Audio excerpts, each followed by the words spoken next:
pour vous expliquer comment faire pour assigner un devoir ou une activité à vos élèves à partir de Teams.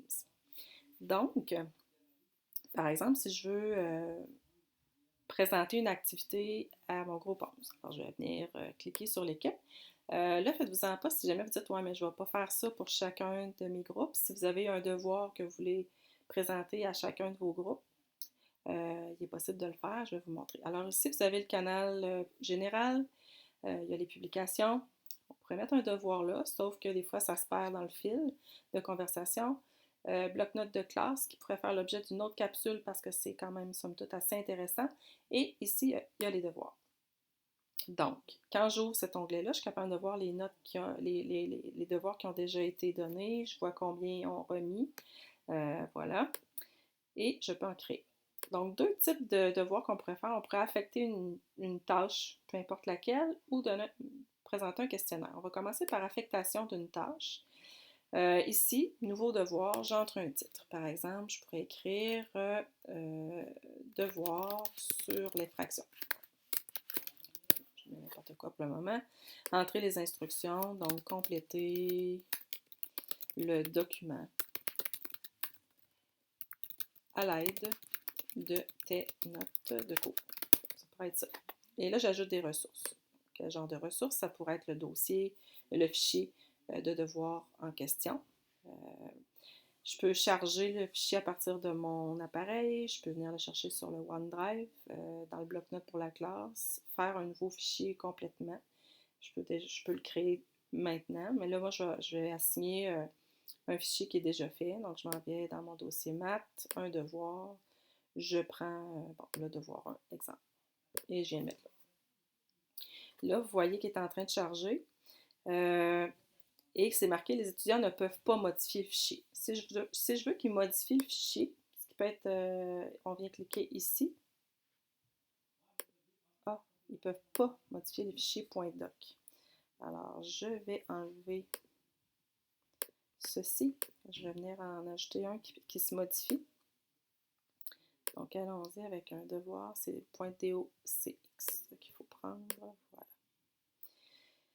Il est en train de charger. Les élèves ne peuvent pas modifier. Si je veux qu'ils puissent modifier, je viens cliquer sur les 3 points et je clique ici « Modifier leur propre copie ».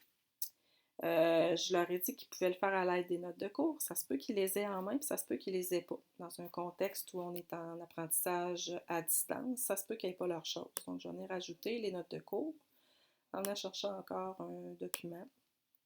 J'ajoute n'importe quoi, et voilà. Puis là, moi, ça, j'aimerais ça qu'ils ne le modifient pas, fait que je les laisse comme ça. Je peux accorder des points. Donc, je peux dire ce devoir-là compte pour 30 points ou ne pas en ajouter. Si je mets des points, je peux ajouter un barème. Un barème de correction, je peux vous montrer comment faire, où il y aura des points et ou pas. Il pourrait avoir des points ou pas. Je peux venir changer les critères ici, là, excellent, bon, moyen, médiocre, j'aime pas tant le mot, faible peut-être. Et je vais entrer une description. Ça prend telle affaire pour les critères. Donc, ça pourrait faire l'objet d'une autre petite capsule, mais ça peut être utilisé. Je vais l'attribuer à qui? Je peux l'attribuer seulement à mon groupe 11, mais j'aimerais ça qu'il s'attribue également au groupe 12 et au groupe 13. Voilà. Donc, j'attribue ce devoir-là à 3 de mes cours, 3 groupes. J'aurais pu l'attribuer juste à un. Je pourrais choisir aussi les étudiants à qui je veux l'envoyer au lieu de tous les étudiants. Date d'échéance, je veux qu'il me soit remis avant vendredi. Voilà. Minuit. Je peux changer l'heure aussi si je veux. Je veux que ça soit avant 4 heures. Vendredi 4 heures. Voilà, je vais venir le changer. Et bon, le devoir sera publié immédiatement. Les remises tardives seront autorisées. Donc, ça veut dire que même s'ils me le remettent à 17h, 18h présentement par défaut, l'élève est capable de me répondre pareil. Je vais quand même avoir l'heure à laquelle il me l'a remis, mais je vais le recevoir quand même. Sinon, si je veux que tout arrête, je peux venir changer la date de clôture. Je veux que ça soit terminé à 16h vendredi le 24. Puis ceux qui ne l'auront pas fait, ils ne pourront plus le faire. Donc, il y aurait ça qu'on pourrait faire aussi. Mais je l'annule. Là, ici, si je veux l'enregistrer puis le remettre plus tard, je pourrais faire ça. Ça serait enregistré dans les brouillons. On va le faire. Enregistrer. Normalement, c'est ça, il est ici, dans les brouillons.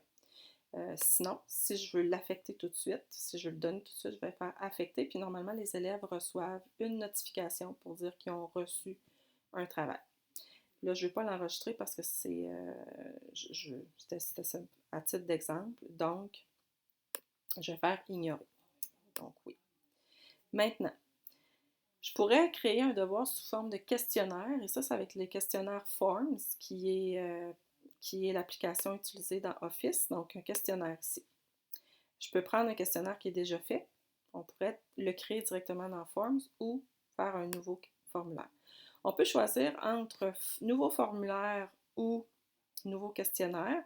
Un formulaire va être utilisé, c'est sensiblement pareil, c'est juste les paramètres des fois qui vont changer. Le formulaire, on va l'utiliser comme sondage, truc comme ça, ouais, c'est ça, un sondage.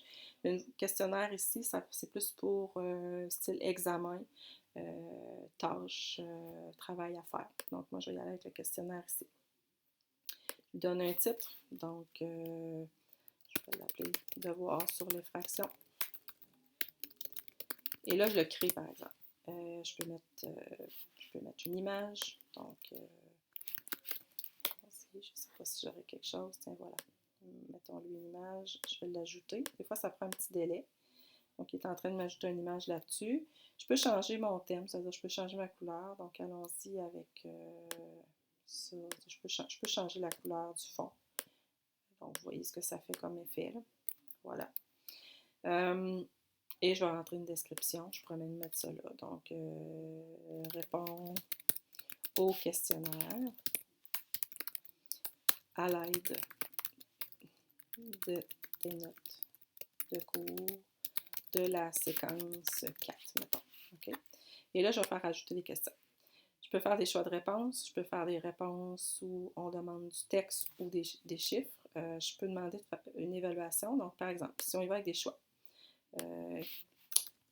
Là, vous me pardonnerez, je vais y aller avec des choix très simples, mais là, étant donné que c'est les fractions, quelle est la fraction la plus grande?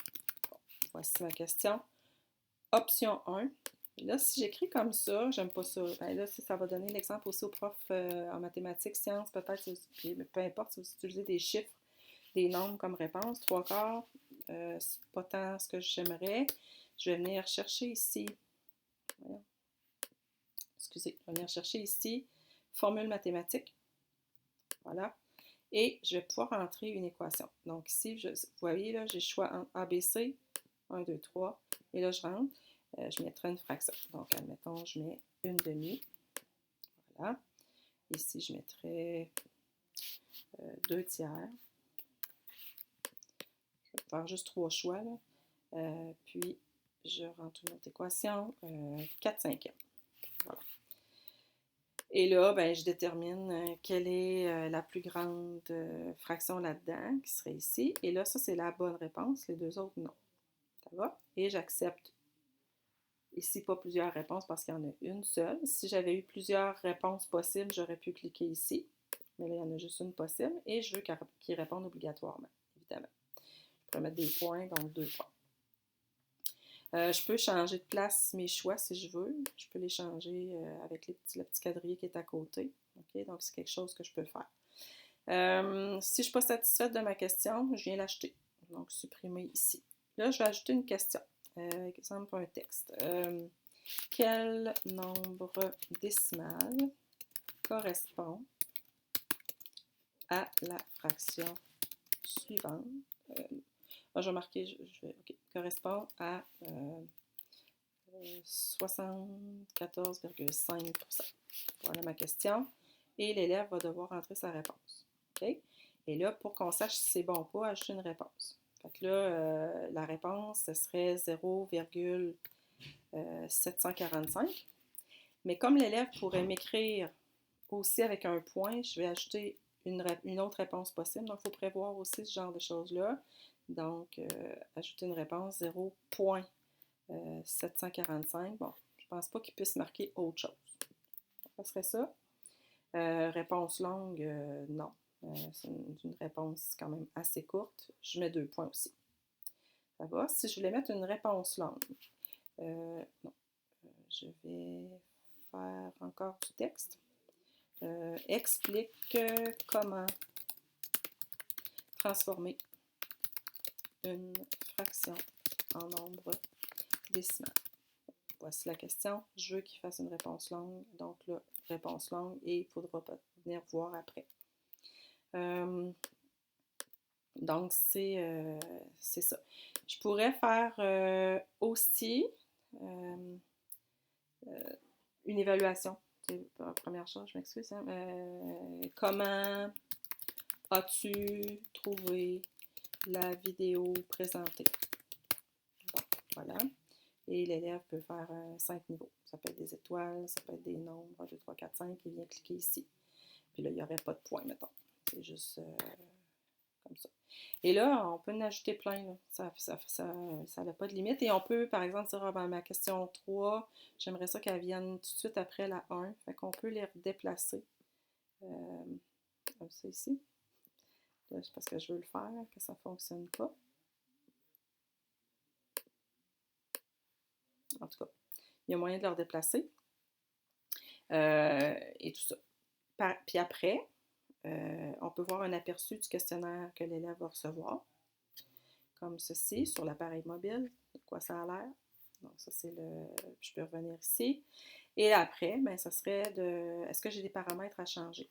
Donc, afficher automatiquement les résultats. Je veux que les élèves voient leurs résultats tout de suite après l'envoi du questionnaire ou pas. Si je veux qu'ils ne sachent pas s'ils ont eu bon ou pas, je l'enlève. Qui peut remplir ce formulaire? Toute personne ayant le lien. Si vous voulez partager le lien puis que plein de monde puisse répondre, je vais cliquer ici. Par contre, si vous êtes dans Teams et vous voulez que ce soit juste vos élèves, ben, on laisse ça ici. Ça enregistre le nom. On sait qui l'a remis ou pas. Est-ce qu'on accorde une seule réponse par personne? Donc, ils envoient le formulaire, ils ne peuvent plus le refaire ou ils peuvent le changer par après. Donc, dans le cas où ils feraient un exercice pour se pratiquer, ben moi, je cliquerais, je le cliquerais pas parce qu'ils peuvent le réessayer s'ils ont eu une mauvaise réponse. Sinon, si c'est sous forme plus d'examen, d'évaluation, ben, on pourrait l'écrire comme ça ici. Option pour les réponses, j'accepte les réponses ou sinon, j'accepte. C'est ça. Les destinataires ne pourront plus remplir et envoyer ce formulaire, donc j'accepte les réponses. Si je ne les accepte pas, ils vont pouvoir le recommencer. Date de début, date de fin. Est-ce que j'aimerais ça que les questions soient mélangées? Dans le sens que si, par exemple, tous vos élèves faisaient ça en classe, puis que vous ne voulez pas qu'il y ait la même question 1, la même question 2, ben on pourrait mélanger les questions. Puis personnaliser le message. Votre réponse a été envoyée. Oups, bravo pour ton travail. Ça, je peux changer le petit message que l'élève va recevoir à la fin. Est-ce que je veux recevoir une notification par courriel à chaque fois que quelqu'un va le faire ou pas? Si je veux recevoir un courriel à chaque fois, je peux cliquer ici. Sinon, voilà. Et après ça, on fait partager. Puis seuls les membres, tout ça. Donc, voilà. OK? Donc, ça serait ça ici, copier. J'ai le lien, comme ça. Ça va. Et je reviens ici. Je ne l'ai pas enregistré, hein? Ben, il est fait. Fait que là, j'ai la copie. Ce que je vais venir faire, c'est que dans Teams, je vais venir... pourquoi ça? Oh, il est fait. Fait que là, je le mets. J'ai fait mon formulaire. Là, je le choisis. Il est là. Et je viens de l'attribuer. Ça va. Donc, il est en train de charger. Je peux entrer des instructions encore une fois. Je peux l'attribuer à tous mes groupes. Puis là, quand un coup qui est fait, je vais faire affecter, enregistrer pour le mettre en brouillon. Ici, je vais faire ignorer. Alors voilà un peu comment ça fonctionne pour présenter des devoirs aux élèves.